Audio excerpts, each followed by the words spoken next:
Hi, this is Attorney General Tim Griffin. I'm here with Deputy Attorney General Griffin and Owsley.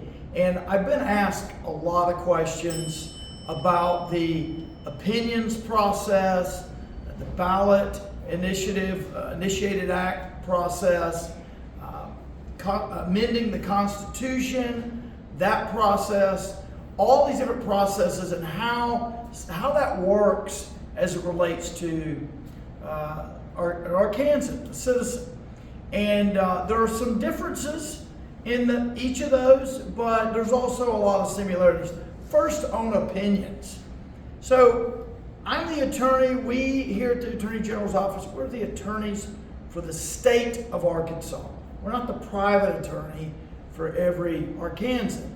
And we certainly have an opinions division led by Griffin and Owsley, but only certain individuals, state representatives, for example, state senators, cabinet secretaries, etc., only certain individuals can request a formal Attorney General opinion.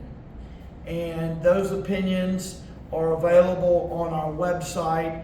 We routinely, our opinions division routinely gets those requests, and Ron, as the deputy, delegates that work out to his team, and I am the very last one to see those opinions after they've gone through the whole process.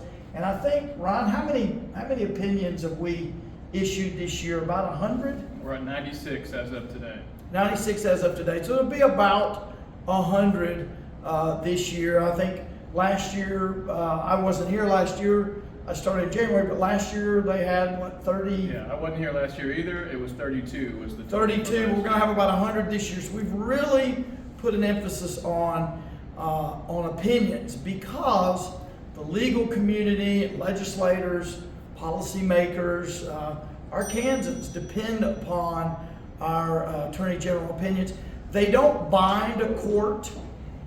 They're our opinion, my opinion, but they are persuasive, and they are produced with a lot of research, and so they provide a lot of guidance to people in Arkansas. So the opinion process is important.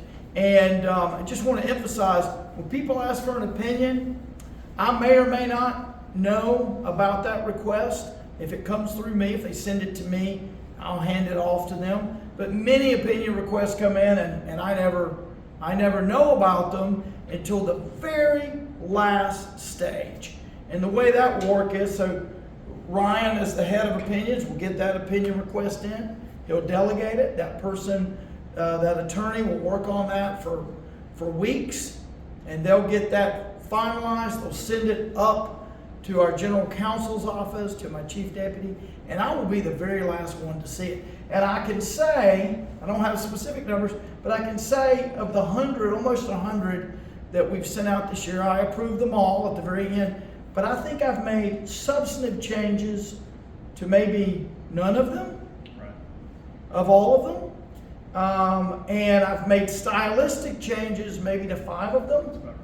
I generally look at it, make sure there's nothing that's obvious error. Obviously, I don't have the benefit of personally doing the weeks of research that the individual who wrote it has done. And so we have a really good process. We have a lot of trust in the process. There's no involvement by me getting this outcome or that outcome. I let them do their work, and I just take a look at it at the very end.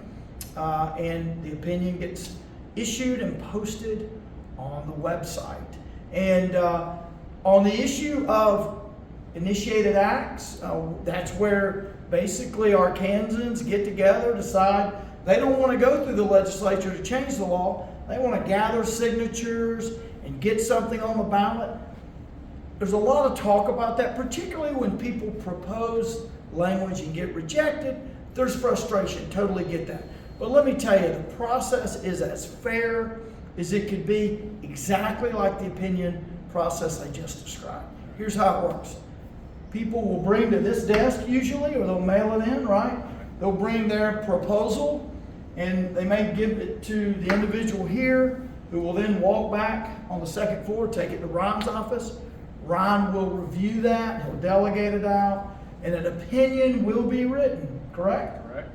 And that opinion's a lot like the other opinions that we Right. issue, correct? Yeah, that's right. And it's the same process for those opinions as it is for all the other nearly 100 opinions that Tim referenced. And I can say from personal knowledge, Tim's the third AG I've worked for. I've written myself probably about 70 different ballot title review opinions, and the people who trained me to do it had been doing it for 30 years before that.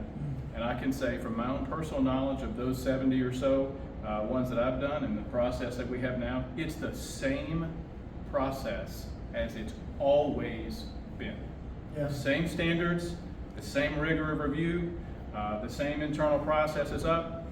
It's the same standard. It's been out of this shop for about the last three years or so, but now it's back, and it's the same process as it was before then. Have I ever asked you to reach a certain conclusion or have a certain outcome? Never. No, because it's not part of the process. I let the professionals do their job. I see it at the very end, and it's usually just a reply to the email, approved, because they're that good. And if it makes people feel any better, almost everybody who proposes a ballot initiative gets rejected on the first proposal. Many get rejected a second time. Some more and more after that. I think the key is for people who are proposing language, don't take it personally when you get rejected. Take it in a constructive way. Work with our office. This is what these people in opinions do for a living. Of course they know more about it than most people, if not all. It's what they do. And they can provide guidance. And if you follow it, you can eventually get to a better place where you can be approved. If you don't follow it, you're going to keep getting rejected over and over by this office. And we see that. Right. A lot of times we'll tell people, this is what you need to change. And the next proposal will have the same infirmities and it will be rejected again. So anyway, I'm glad you came to see us, Susie. I thought this was a great opportunity to just be real open with people as to how the office works and to how the opinion process works and the ballot measures. And similarly with the referendums and the constitutional amendments and all. Any of those are going to generally follow the same path of fairness and rigor and objectivity. Look, it's not an easy process, and it shouldn't be, because you're trying to change the law for 3.3 million people outside of the traditional constitutional legislative governor bill becomes law process, right? So it ought to have rigor and difficulty, and it does, and rightfully so. And that's just part of ensuring that we have quality. So I appreciate your time. Appreciate Ron joining me here, and I hope this is helpful. Thank you all. Thank you.